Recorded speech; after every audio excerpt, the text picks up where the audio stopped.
Bonjour. Bonjour.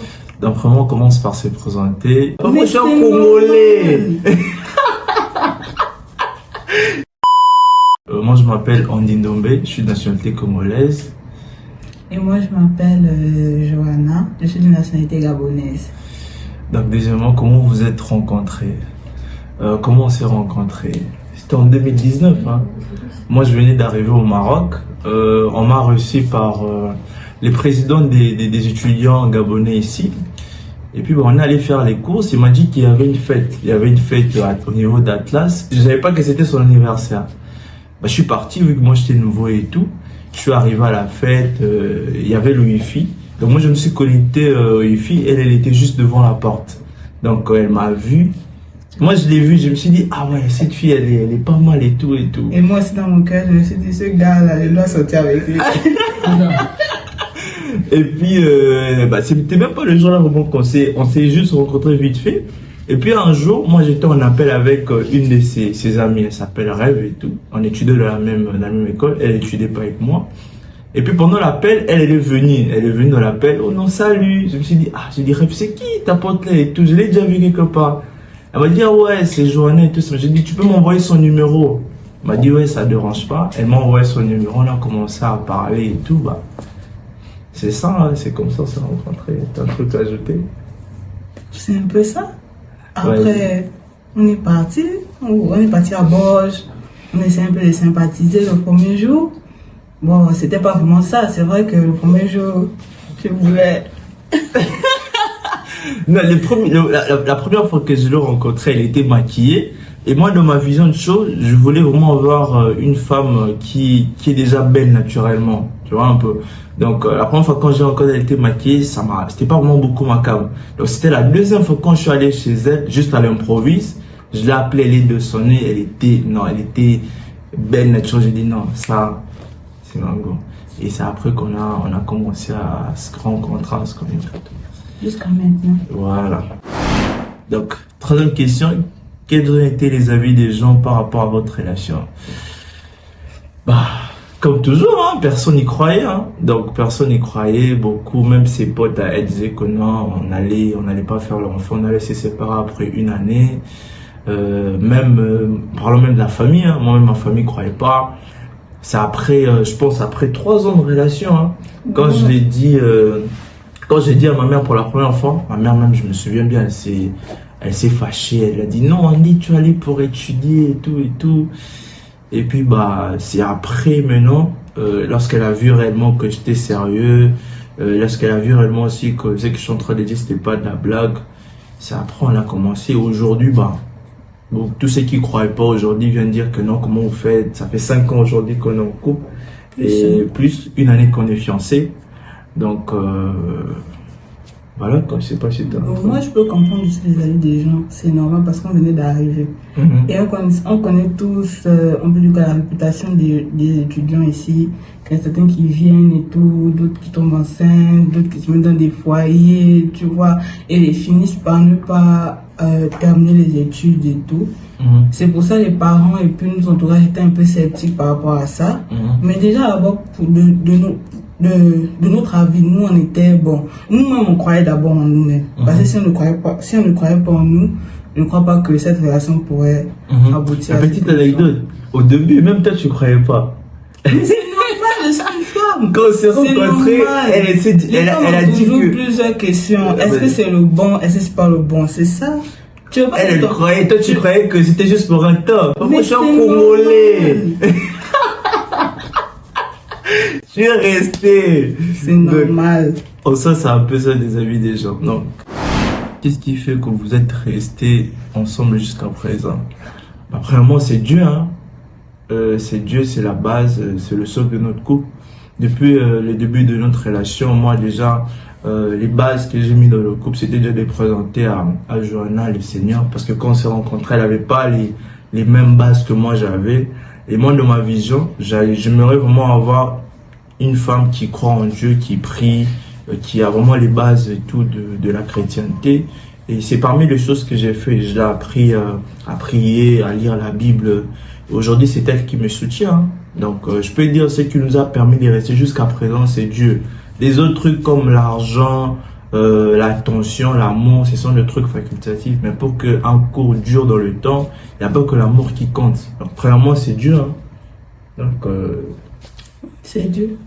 C'est Dieu, ce qu'on peut dire, les gars. C'est Dieu. Il n'y a pas autre chose. On a beaucoup appris.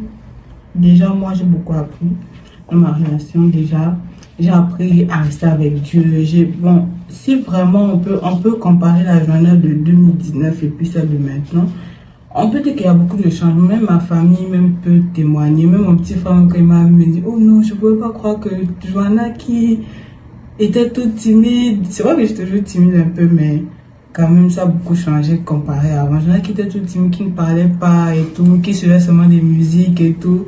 Maintenant, c'est elle qui est là comme ça et tout. En tout cas, les gars, croyez en Dieu. Exactement. Donc, la base, les gars, c'est Dieu. Mettez-le au centre de tout. Voilà. Donc, c'est lui, la troisième carte de notre couple. Comment les gens réagissent quand vous dites que vous êtes marié par rapport à votre âge? Attends, ça seulement, cette question, je vais répondre en premier. Dingue. Toutes les personnes, quand on dit qu'on est fiancé, ils nous disent toujours, non, vous êtes trop jeune. Tout le monde. Tout le monde. On est trop jeune, que ça, les parents, même lorsque Andy, je me souviens, lorsque Andy était allé dire à ses parents qu'il voulait se marier, sa mère était un peu douteuse, disait que non, tu es trop jeune et tout, tu peux encore attendre et tout, attends même avoir 30 ans avant, bon, je sais pas pour les gens 30 ans, je sais pas si 30 ans c'est quel âge, mais pour moi, je vois vraiment que 30 ans, 25 ans déjà pour moi c'est beaucoup. Exactement. Donc 30 ans, je ne sais pas comment les gens aperçoivent ça. En soi, baissé. Moi, je peux dire que c'était un test que les parents nous avaient mis. Parce que moi, je me souviens, lorsque j'ai dit à ma mère que je devais me fiancer, elle m'a dit, tu vas te fiancer. Elle venait de faire ma prédote, elle est partie voir la famille et tout au Cameroun. Parce que déjà avant, j'avais parlé. Quand elle a vu que vraiment c'était sérieux, elle s'est rendue au Cameroun pour voir la famille. Quand elle est revenue, moi, je suis en train de prier. Dieu m'a dit, tu vas faire tes fiançailles le 2, le jour de son anniversaire.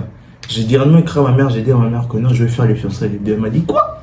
Parle à ton père. Avant de parler à mon père, je suis allé prier, chercher le cœur de Dieu. Comme la Bible le dit, hein, Dieu tient entre ses mains les cœurs, bien sûr, du roi, il peut faire avec ce qu'il veut. Donc je suis allé parler à mon père, j'ai dit à mon père que non, j'allais faire mes fiançailles les 2. Il m'a dit, vas-y. Il m'a même pas dit, on dit, vas-y, je prends confiance en toi. Quand j'ai dit à ma mère, il m'a dit, quoi? Ton père t'a dit, vas-y. Je vais dire que c'est un test. Et aussi, il faut savoir quand tu as appelé. Moi, je sais à quoi je suis appelé et je savais que j'allais me marier très jeune, même on venait sur Maroc. Bon, on n'est pas jeune, hein. 24, 23, bah, c'est déjà l'âge propice, on peut dire, pour se lancer. Et tout dépend aussi, bien sûr, de la vision de la destinée, en fait.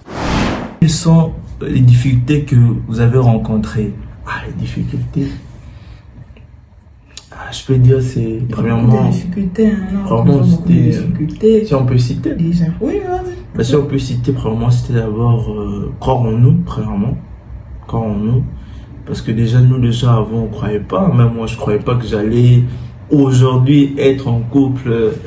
Pour moi, ma première difficulté, c'était d'abord de savoir est-ce que c'était la volonté de Dieu. Ouais. C'est cette question qui m'a beaucoup retardé dans mon couple.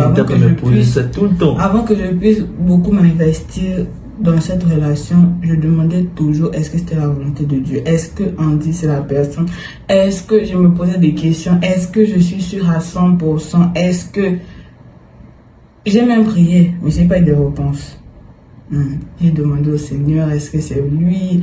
Est-ce que c'est Andy? Et ça faisait que dès qu'il y avait une petite discussion entre Andy et moi, je disais toujours, c'est pas lui, mon homme de destinée. Je suis sûr que mon homme de destinée m'attend quelque part. Il m'attend à moins une petite discussion et tout. Mais après, bon, j'ai eu l'assurance que c'était lui. J'ai eu l'assurance.